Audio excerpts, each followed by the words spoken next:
देखो ना, इसके पहले वाले वीडियो में अपन ने नील्स बोर का एटॉमिक मॉडल, उसके 3 पोस्टुलेट्स और क्या लिया था, रेडियस का इक्वेशन, एनर्जी का इक्वेशन और हाइड्रोजन स्पेक्ट्रम लिया था वेव नंबर के इक्वेशन के बाद। अब आगे स्टडी कर रहे हैं एटॉमिक न्यूक्लियस, या बोल सकते हैं अपन स्टडी करने वाले हैं composition of the nucleus. Nucleus का कंपोजिशन क्या है वो देखने वाले हैं। तो nucleus consist of subatomic particles, मतलब जो एटम से छोटे हैं, सब एटॉमिक पार्टिकल्स है न्यूक्लियस में। 2 है, अपने को पता है,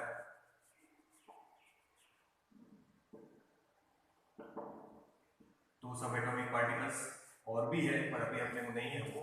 आगे आप लोग जैसे जैसे हायर स्टडीज में जाएंगे और भी न्यूक्लियर पार्टिकल्स पता चलेंगे, पर अभी फिलहाल 2 ही लेंगे। सब एटॉमिक पार्टिकल्स है protons and neutrons. Together they are known as nucleons.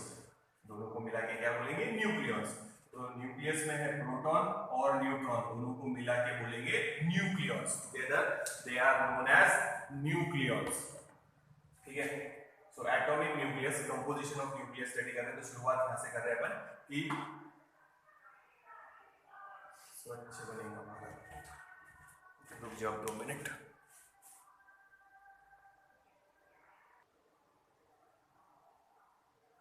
तो देखो, कंपोजिशन ऑफ न्यूक्लियस स्टडी कर रहे हैं। According to that nucleus consist of subatomic particles. उसमें कुछ सब एटॉमिक पार्टिकल्स है which are smaller than atom. इसका मतलब प्रोटॉन्स है, न्यूट्रॉन्स है, together they are known as nucleons. Next याद रखो, protons are positively charged, they are positively charged. Neutrons are neutral, neutrons क्या है, न्यूट्रल है।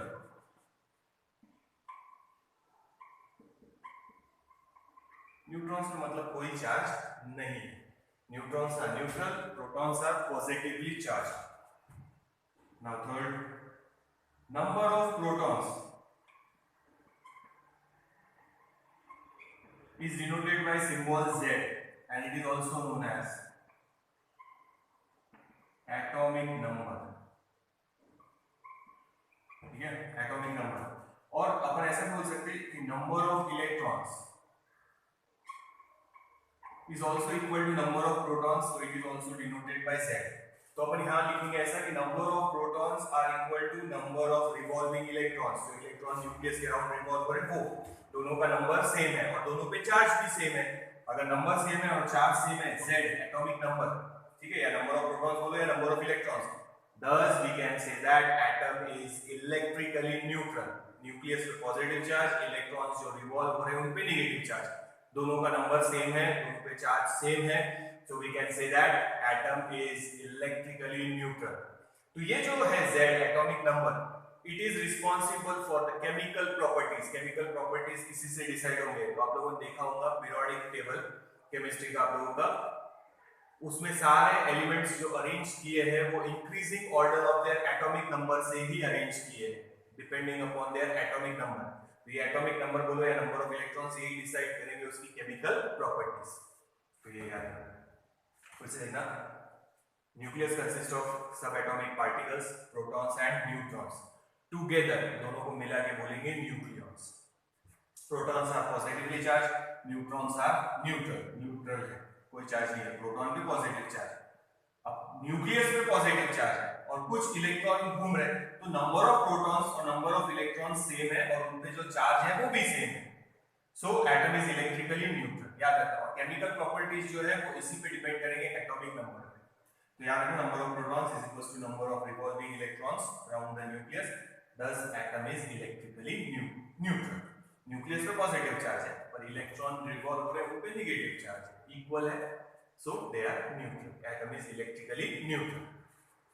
याद रखो, केमिकल प्रॉपर्टीज का डिपेंड करते हैं एटॉमिक नंबर या नंबर ऑफ इलेक्ट्रॉन्स। नाउ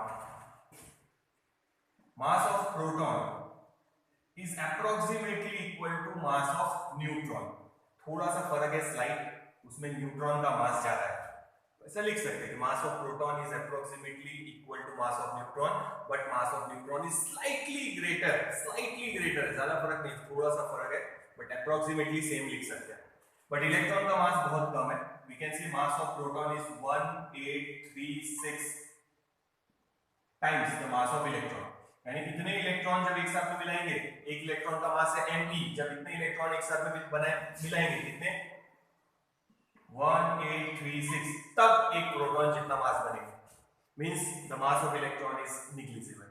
देखिए तो याद रखना, mass of proton is approximately equal to mass of neutron, but mass of neutron is slightly higher, थोड़ा सा फर्क है, अप्रोक्सीमेटली इक्वल बोल सकते हैं, पर न्यूट्रॉन का मास थोड़ा सा ज्यादा है, स्लाइट डिफरेंस है। मास of proton 1836 times mass of electron, proton और इलेक्ट्रॉन का रिलेशन मास का, ठीक है। तो याद रखो मास ऑफ इलेक्ट्रॉन वैसे भी अपन निग्लेक्ट ही कर देते, तो अपन जो बोल रहे कि 99.9% mass of the atom is concentrated at the nucleus, इसकी वजह से ये देखो प्रोटॉन का 1836, इतने इलेक्ट्रॉन जब एक साथ जमा करेंगे तो एक प्रोटॉन जितना मास हो, ठीक है। ये हो गया फोर्थ पॉइंट। देखिए आगे चलो,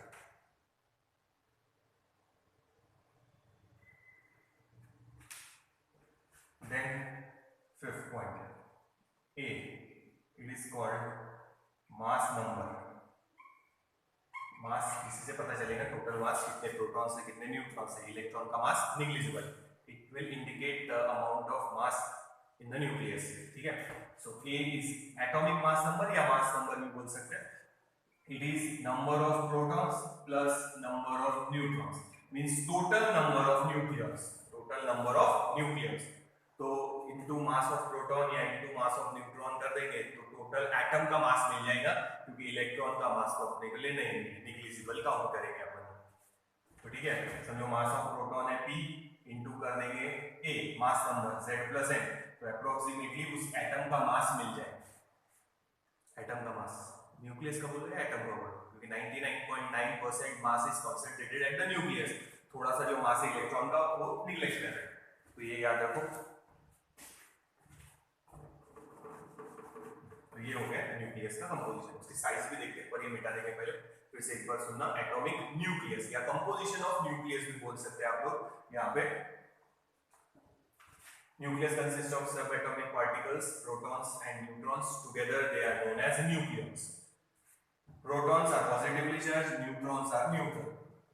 number of protons कैसे डिनोट करते हैं, Z से, इसको बोलते हैं एटॉमिक नंबर, उतने ही रहेंगे नंबर ऑफ इलेक्ट्रॉन यानी Z, ठीक है। ये दोनों सेम है, number of proton number of electron, number same है और दोनों पे चार्ज सेम है, अपने को पता है चार्ज कितना है E, it is 1.6 into 10 raised to minus 19 coulomb, तो इतना चार्ज भी फिक्स है, तो प्रोटॉन सेम है, इलेक्ट्रॉन भी सेम है नंबर, तो एटम इज इलेक्ट्रिकली न्यूट्रल, जितने पॉजिटिव चार्ज उतने नेगेटिव चार्ज। याद रखना chemical property depends on atomic number, periodic table में जो अरेंजमेंट है वो एटॉमिक नंबर के हिसाब से ही है।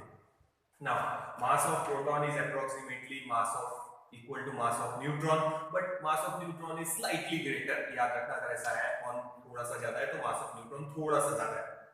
mass of electron बहुत कम है, तो अपन बोल सकते हैं mass of proton is equals to 1836, यानी इतने इलेक्ट्रॉन्स जब एक साथ मिलाएंगे तो एक प्रोटॉन का मास आएगा, ठीक है। एटॉमिक मास नंबर कैसे बोलेंगे, मास नंबर, ये टोटल नंबर ऑफ न्यूक्लियॉन्स है, number of protons plus number of neutrons, तो यहाँ अपन एक पॉइंट और डाल दें, फोर्थ, ये समझो हो गया फिफ्थ और ये सिक्स्थ पॉइंट। तो n वहाँ डायरेक्ट लिखे नंबर ऑफ न्यूट्रॉन्स, यहाँ मेंशन कर दो, n is number of neutrons, number of neutrons कैसे डिनोट करेंगे, n से, तो ये है number of protons plus number of neutrons, together they are known as nucleons, और टोटल नंबर रहेगा मास नंबर या atomic mass number. it will indicate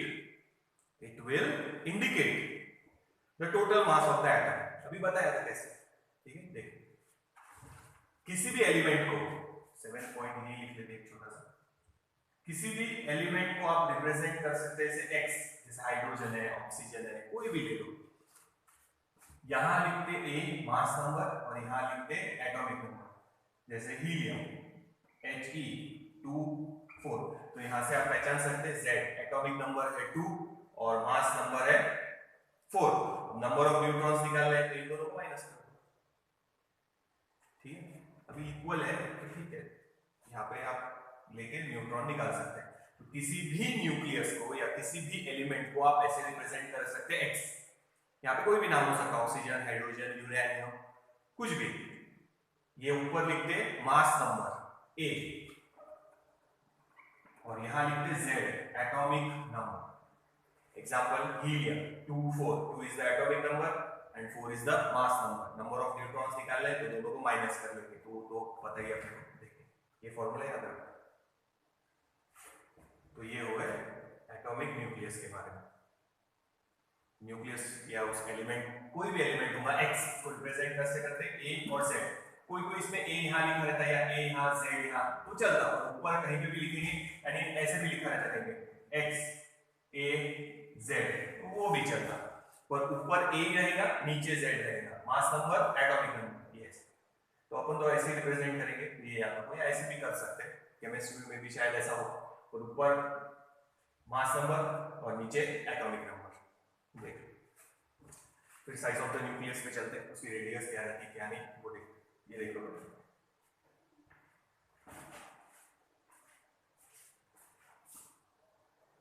ये composition of nucleus note down कर लेना, पॉइंट्स याद रखना।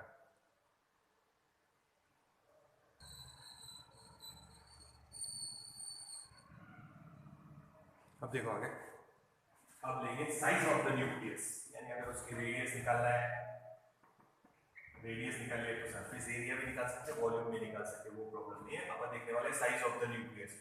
अच्छा, साइज ऑफ द एटम जो है वो डिपेंड करता है नंबर ऑफ इलेक्ट्रॉन्स पे, कितने ज्यादा इलेक्ट्रॉन है और कितने आउटर ऑर्बिट में वो रिवॉल्व कर रहे हैं, तो उतनी ज्यादा उस एटम की रेडियस रहेगी। एटम की बात कर रहे हैं, एटम की रेडियस डिपेंड करेगी, बताया है स्टार्टिंग में, एटम की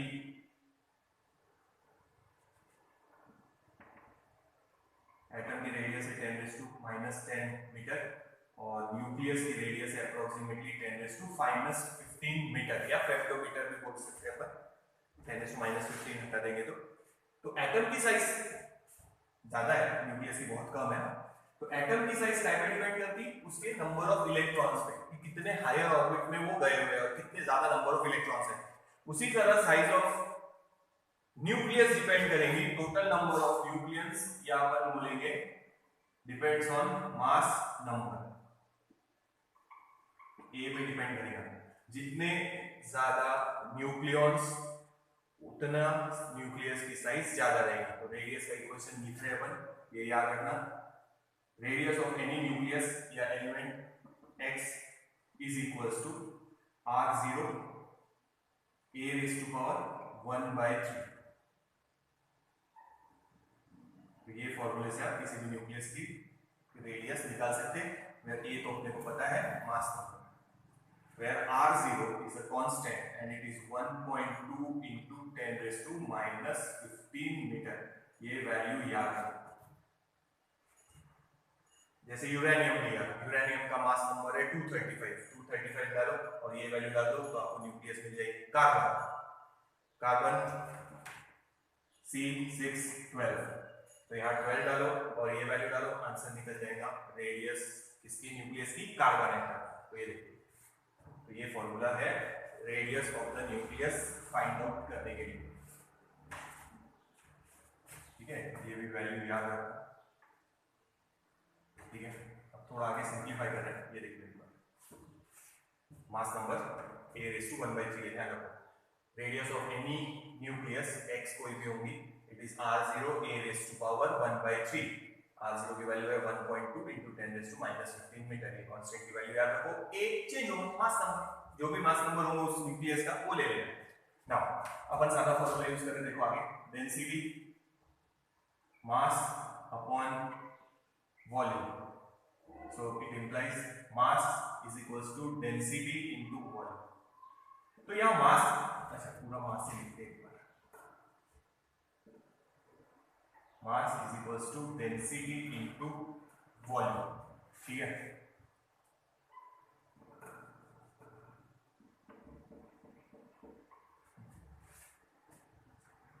तो मास 8 m, स्मॉल m ले रहे हैं, average mass of one nucleon, कौन सा मास ले रहे हैं? एवरेज मास, एवरेज मास एक न्यूक्लियन का, मान लो 10 प्रोटॉन और 10 न्यूट्रॉन है, दोनों का मास ऐड कर दिए डिवाइडेड बाय 20, तो average mass of one nucleon या ईच न्यूक्लियन लिए m, तो ये मास लिखते समय ऐसे लिखना पड़ेगा a into m, mass number और एक न्यूक्लियन का मास m टोटल। तो 10 प्रोटॉन है, 10 न्यूट्रॉन है, दोनों का मास ऐड करेंगे डिवाइडेड बाय कर देंगे 20, जस्ट एग्जांपल बता रहा। तो एक न्यूक्लियन का मास मिल जाएगा, average mass of one nucleon, वो इंटू a कर देंगे, total mass is equals to density into volume का फॉर्मूला 4/3 पाई x rx लिखा है क्यूब, ठीक है। So density can be written as a m, 3 इधर मल्टीप्लाई 4 अपॉन में पाई rx की वैल्यू डालो, ये क्या आएगा r0 a raised to power 1/3 4 pi, value substitute कर रहे हैं, r0 a raised to power 1/3 और उसका cube. So density can be written as 3 am divided by 4 pi, ये बचेगा r0 क्यूब और ये बचेगा a और a cancel, so density can be written as 3m upon 4 pi r0 का cube. अब इसमें मास नंबर नहीं है, मास नंबर कैंसिल हो गया, तो अपन यहां से ये बोल सकते हैं कि density of every nucleus is same, because density के फॉर्मूले में मास नंबर नहीं है, सब चीजें कांस्टेंट है। This is mass of one nucleon, 3 constant, 4 constant, 5 constant, r0 constant. तो इसमें क्या नहीं आया? Mass number, atomic number, mass number नहीं आया, ये मास नंबर नहीं है। इसका मतलब याद रखो कि density of every nucleus is same, कितने नंबर ऑफ प्रोटॉन्स है, कितने नंबर ऑफ न्यूट्रॉन्स है, उस पर कुछ भी डिपेंड नहीं करेगा, सबकी डेंसिटी सेम है, ठीक है। कोई छोटा है कोई बड़ा है, पर डेंसिटी सेम है, तो यहां लिखना डेंसिटी इज कांस्टेंट फॉर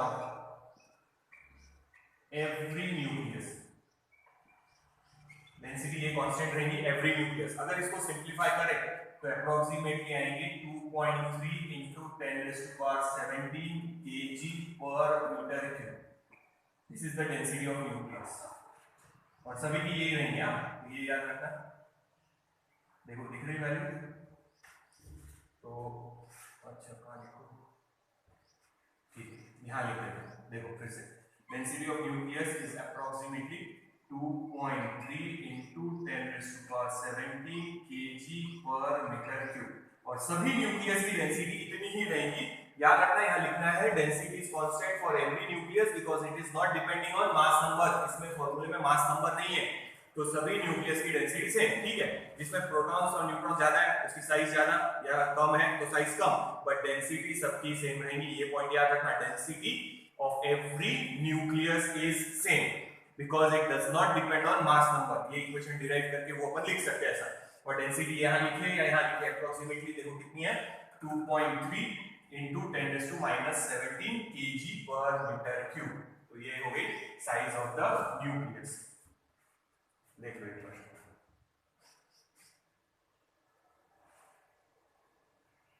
फिर आगे चलते हैं, नोट डाउन करो।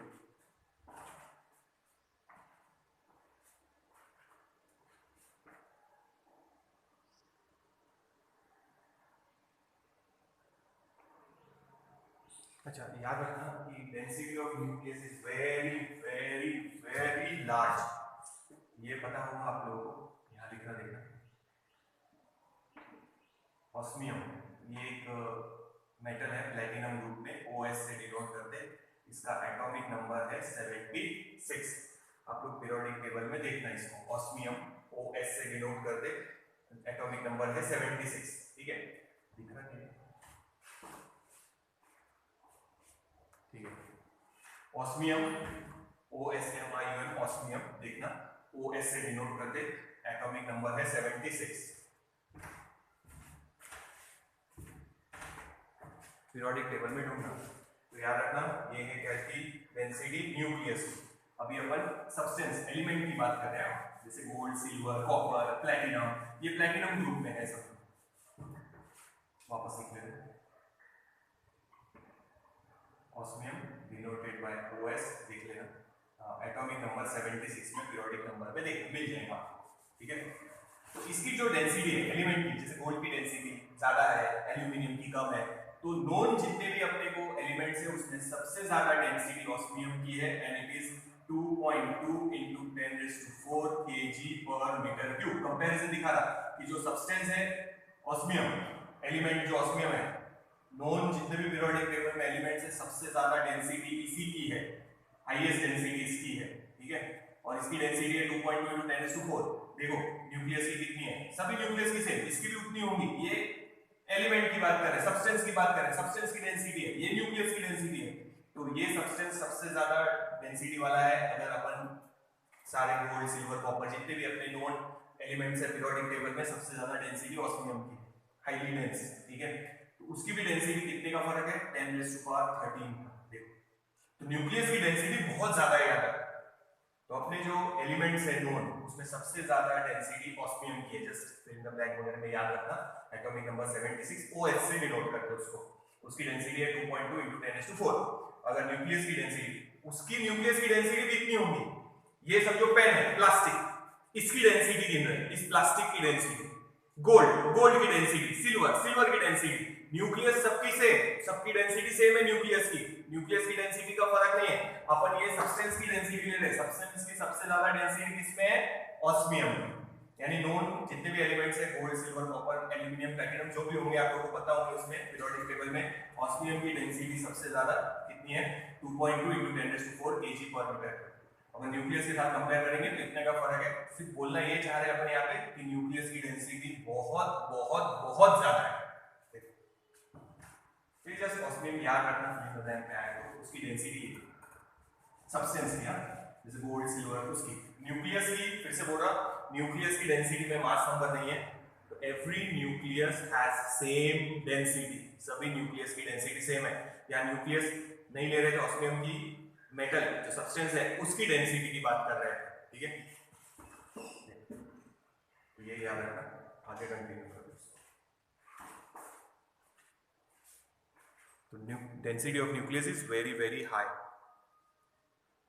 देखो फिर से बताया था, कंफ्यूज नहीं करना, डेंसिटी ऑफ न्यूक्लियस ये है और ये है, या फिर ये है, याद रखिए ये सभी न्यूक्लियस के लिए सेम है, चाहे गोल्ड हो, सिल्वर हो या ऑस्मियम हो, कुछ भी हो। अपन जब सब्सटेंस कंसीडर कर रहे हैं, एक ऑस्मियम का टुकड़ा लेंगे और गोल्ड के साथ उसका कंपैरिजन करेंगे, तो ऑस्मियम की डेंसिटी ज्यादा है, यानी कम जगह में वो ज्यादा मेटल आएगा, जबकि गोल्ड उससे थोड़ा कम आएगा, या एल्यूमिनियम तो बहुत ही कम आएगा। तो अगर अपन उसका इतना टुकड़ा ले और वेट करें तो ऑस्मियम का ज्यादा लगेगा, और उतने ही टुकड़े का एल्यूमिनियम, वॉल्यूम सेम, एल्यूमिनियम का मास कम लगेगा। यानी ऑस्मियम की डेंसिटी नोन एलिमेंट्स में सबसे ज्यादा है। तो न्यूक्लियस के साथ कंपेयर करेंगे तो कितने का फर्क था, 10⁻13 टाइम्स का फर्क, ठीक है, याद रखना।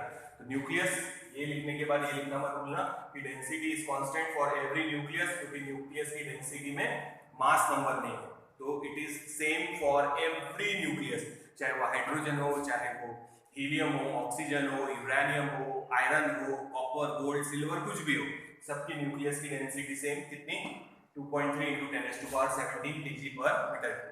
यहाँ जो डेंसिटी ऑस्मियम की लिखी वो सब्सटेंस की लिखी, ठीक है, उसके साथ जस्ट कंपेयर किया कि सबसे डेंस जो सब्सटेंस है ऑस्मियम, उसकी भी डेंसिटी अगर न्यूक्लियस के साथ कंपेयर करेंगे तो न्यूक्लियस की डेंसिटी बहुत ज्यादा है। कितनी ज्यादा बताया, 10⁻13, ठीक है।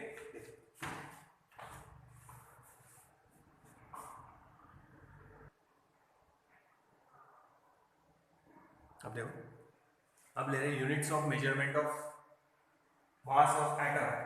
एटम का मास गिनना है या सब एटॉमिक पार्टिकल का मास गिनना है, तो कौन से यूनिट यूज करते हैं। सबसे पहला तो अपना वही केजी, अरे मास गिनना है केजी में गिनेंगे, ठीक है।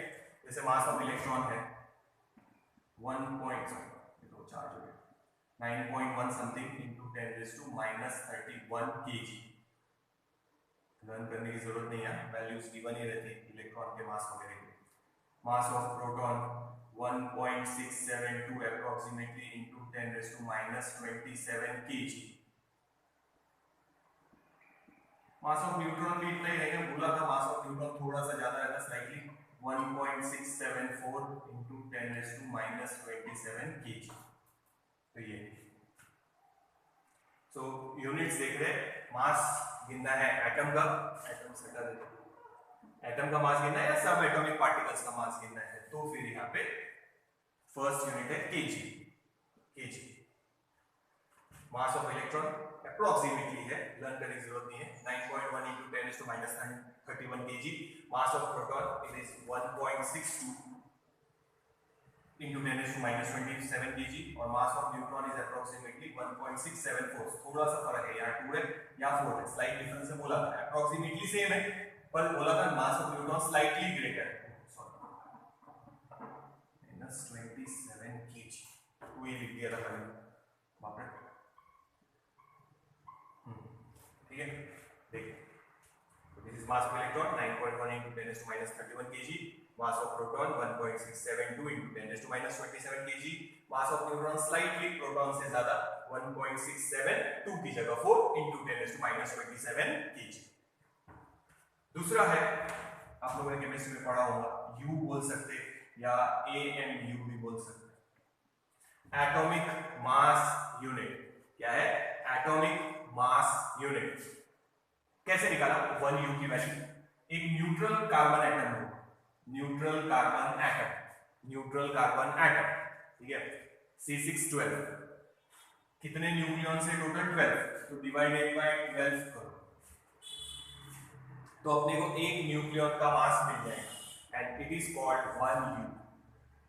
तो याद रखो, mass of neutral carbon atom divided by 12, mass of neutral carbon atom, यानी इलेक्ट्रॉन का मास को निग्लेक्ट कर दो, न्यूट्रल कार्बन एटम में नंबर ऑफ न्यूक्लियॉन्स कितने हैं 12, तो डिवाइडेड बाय 12 कर दिया, देख, तो इट इज कॉल्ड 1AMU, ठीक है, एंड इट इज अप्रोक्सीमेटली 1.6605,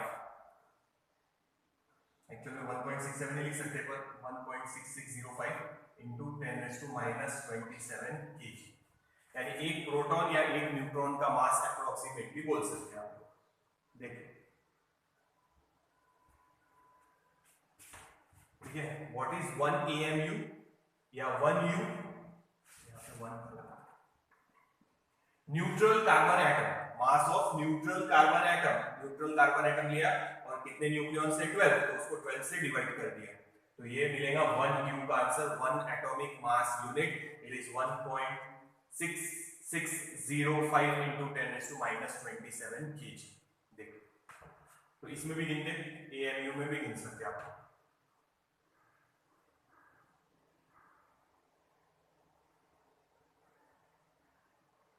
तो ये हो गया सेकेंड यूनिट, इसको कन्वर्ट कर सकते हैं आप लोग, 1.672 डिवाइडेड बाय, ये कर लेना 1.6605, जो भी आंसर आएगा वो रहेगा मास ऑफ प्रोटॉन, ये डिवाइडेड बाय ये 10⁻⁻27, तो कैंसिल हो जाएगा, तो ये आप लोगों का काम है, वो लिख के देख लेना और टेक्स्ट बुक में दिया है, मैच करके देखना।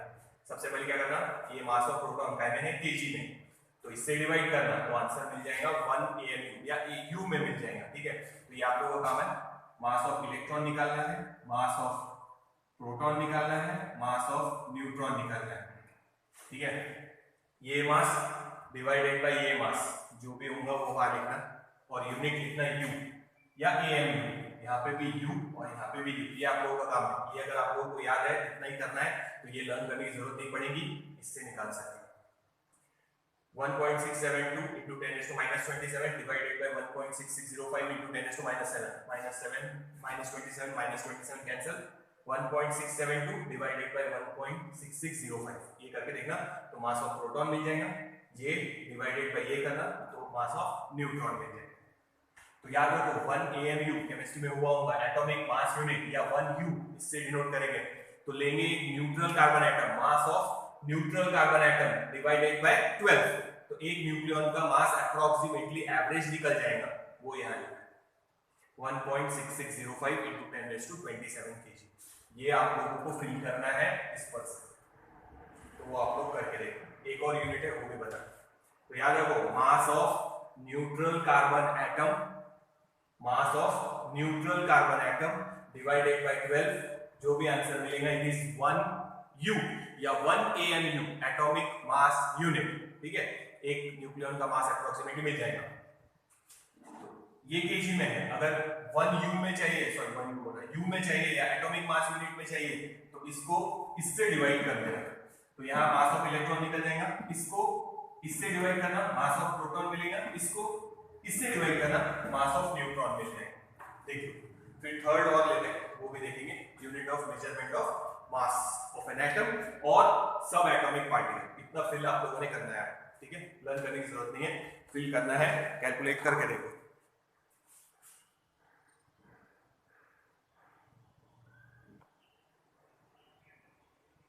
तो याद रखना ये सब लर्न करने की जरूरत नहीं है। न्यूमेरिकल जब आएंगे तो ये वैल्यूज गिवन रहेगी, अपने को लर्न करने की जरूरत नहीं, सिर्फ ये वैल्यू याद रखना, ये बस 1 U की वैल्यू है वो, तो आप लोगों को याद रखना पड़ेगा। अब थर्ड यूनिट है,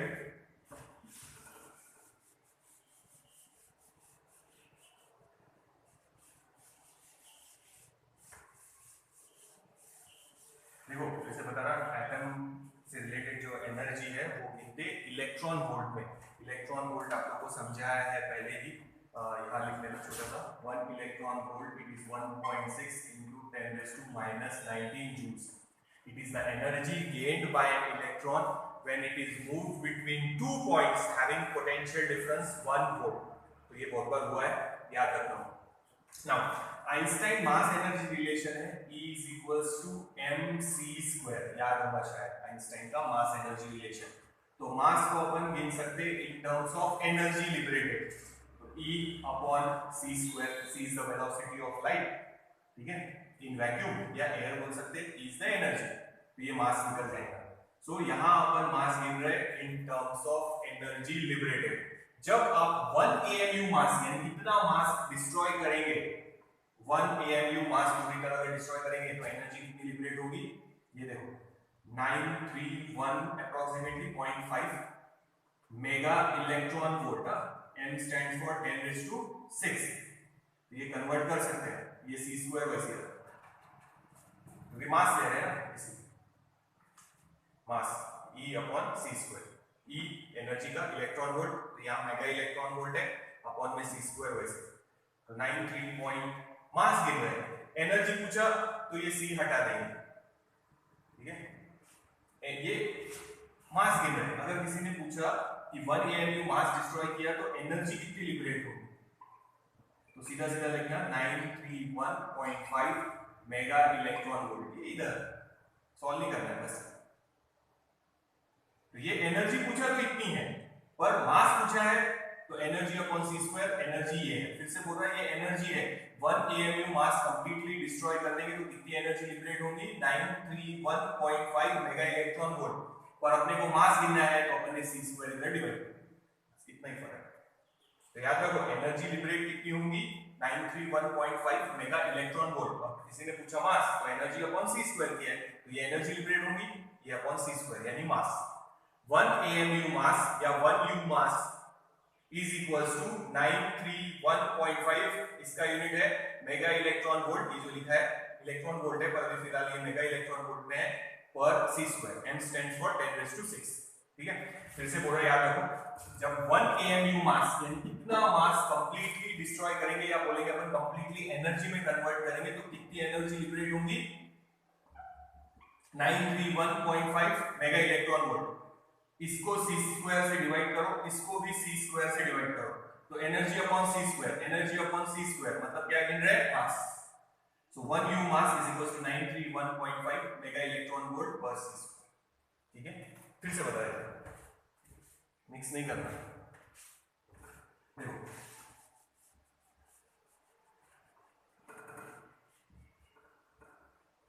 ये सब नहीं लिखा है टेक्स्ट में, डायरेक्ट लिखा है, ध्यान रखना। ये Einstein mass energy relation, mass is equals to energy upon c²।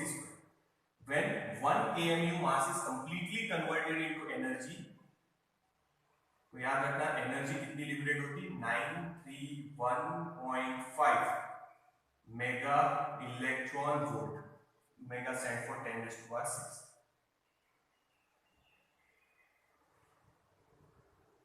ठीक है ना, ये हो गई एनर्जी। अब एनर्जी को इधर डिवाइड करो c² से, इधर डिवाइड करो c² से, तो एनर्जी अपॉन c² मतलब मास, तो 1 U मास जब पूरी तरह डिस्ट्रॉय करेंगे तो एनर्जी कितनी मिल रही है, तो एनर्जी अपॉन c², तो ये हो गया मास का unit 931.5 mega electron volt per c²। तो 1 AMU अब ये हटाया, तो ये थोड़ा सा याद रखना, ये एनर्जी इतनी मिल रही तो डिवाइडेड बाय c² करेंगे तो क्या मिल जाएगा, मास। तो यहाँ मास मिल रहा है in terms of energy liberated, तो ये 1 AMU यानी इतना मास 1.6605 × 10⁻27 kg जब मास पूरी तरह कन्वर्ट करेंगे एनर्जी में, तो 931.5 मेगा इलेक्ट्रॉन वोल्ट कितनी एनर्जी मिलेगी, तो मास कितना है, तो 1, ये energy upon c², energy upon c², तो ये मास है। So 1 AMU is equals to 931.5 mega electron volt per c², ये याद है, तो ये 3 यूनिट है।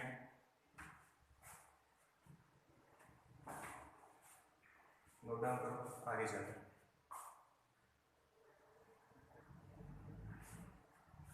तो ये सब नोट डाउन करके रखो आपको। अगले वीडियो में हम लोग लेंगे आइसोटोप्स के बारे में, आइसोटोप्स, आइसोबार्स, आइसोटोन्स, ये आप लोग एक बार केमिस्ट्री में हो चुका है, पढ़ के रखना।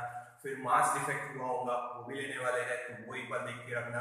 उसके बाद बाइंडिंग एनर्जी भी हुआ होगा न्यूक्लियस की, बाइंडिंग एनर्जी ऑफ न्यूक्लियस, वो भी देख के रखना। तो इतना एक बार देख लो, और आइसोटोप्स, आइसोटोन्स, आइसोबार्स ये लेने वाले हैं नेक्स्ट वीडियो में, तो वो एक बार आप लोगों ने देख के रखना, ठीक है। तो केमिस्ट्री में हुआ ही है, आइसोटोप्स है, आइसोबार्स है, आइसोटोन्स है, डिटेल में कल या नेक्स्ट वीडियो में अपन देखेंगे। उसके बाद बाइंडिंग एनर्जी लेंगे न्यूक्लियॉन की, तो मास डिफेक्ट वगैरह सब आएंगे उसमें, तो आप लोग एक बार उतना स्टडी करके रखो, केमिस्ट्री में देख लो। मैं तो पूरा ही लेने वाला हूँ, पर ठीक है, फिर भी एक बार केमिस्ट्री में देख के रखो, केमिस्ट्री में इसमें क्या डिफरेंस आता है पता चलेंगे, देख लो एक बार।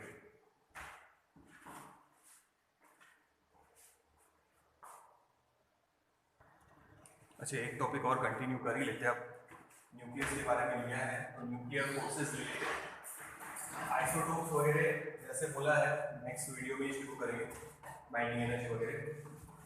इसी को अपन एक बार ये देखिए, न्यूक्लियर फोर्स, ठीक है। न्यूक्लियर फोर्स सबसे स्ट्रॉन्ग फोर्स है, नेचर में जितने भी फोर्स है सबसे स्ट्रॉन्ग है न्यूक्लियर फोर्स।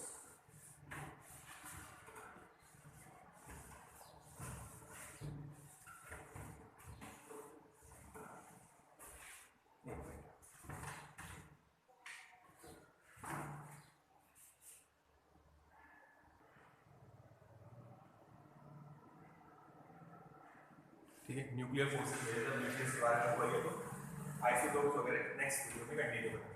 अच्छा, नेचर में जो फोर्सेस है वो है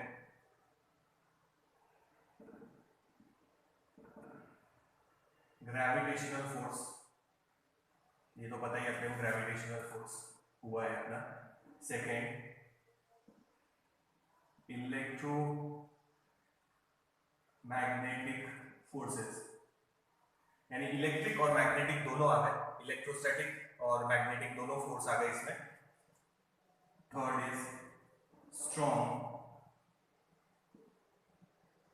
nuclear forces, and fourth is weak nuclear forces, ठीक है। तो ग्रेविटेशनल फोर्स है, इलेक्ट्रोमैग्नेटिक फोर्स है, स्ट्रॉन्ग न्यूक्लियर फोर्स है, एंड वीक न्यूक्लियर फोर्स है, ठीक है। ये देखो एक बार, तो नेचर में ये चार टाइप के फोर्सेस है, ग्रेविटेशनल फोर्स है, इलेक्ट्रोमैग्नेटिक फोर्स है, स्ट्रॉन्ग न्यूक्लियर फोर्सेस है, वीक न्यूक्लियर फोर्सेस है। अभी वीक न्यूक्लियर फोर्स नहीं ले रहे, ये जो न्यूक्लियर फोर्सेस है वो अपन कंसीडर कर रहे हैं स्ट्रॉन्ग न्यूक्लियर फोर्स, ठीक है। तो सबसे ज्यादा पावर किसकी है, अगर नंबर डाले अपन, सबसे फोर्स स्ट्रॉन्ग कौन सा है, तो उसमें नंबर आएगा पहले इसका, ये इसका फर्स्ट, ये ठीक है। सेकंड नंबर आएगा इसका, ठीक है। सबसे ज्यादा स्ट्रॉन्ग फोर्स है strong nuclear force. Second number पे आएगा इलेक्ट्रोमैग्नेटिक फोर्स, थर्ड नंबर पे आएगा वीक न्यूक्लियर फोर्स, और सबसे लास्ट नंबर पे आएगा ग्रेविटेशनल फोर्स। तो अपन ने देखा है gravitational force is the weakest force in nature. तो आप सबसे पहला पॉइंट यही लिख सकते हैं न्यूक्लियर फोर्स में, it is the strongest force in nature. Nature में सबसे स्ट्रॉन्ग फोर्स, नेचर में यही चार फोर्सेज है, ग्रेविटेशनल फोर्स है, इलेक्ट्रोमैग्नेटिक फोर्स है, यानी इलेक्ट्रिक और मैग्नेटिक दोनों आ गए, strong nuclear force, weak nuclear force. Weak nuclear force का कोई काम नहीं अभी, फिर भी ये नंबर याद रखना। सबसे ज्यादा स्ट्रॉन्ग फोर्स कौन सा है? स्ट्रॉन्ग न्यूक्लियर फोर्स, जिसके बारे में लिख रहे हैं। दूसरे नंबर पे आता है इलेक्ट्रोमैग्नेटिक फोर्स, तीसरे नंबर पे आता है वीक न्यूक्लियर फोर्स, ये बाद में स्टडी करेंगे वीक न्यूक्लियर फोर्स का क्या होता, और सबसे वीक है ग्रेविटेशनल फोर्स। तो याद रखना gravitational force is weakest in nature, और स्ट्रॉन्गेस्ट कौन सा है? Strong nuclear force.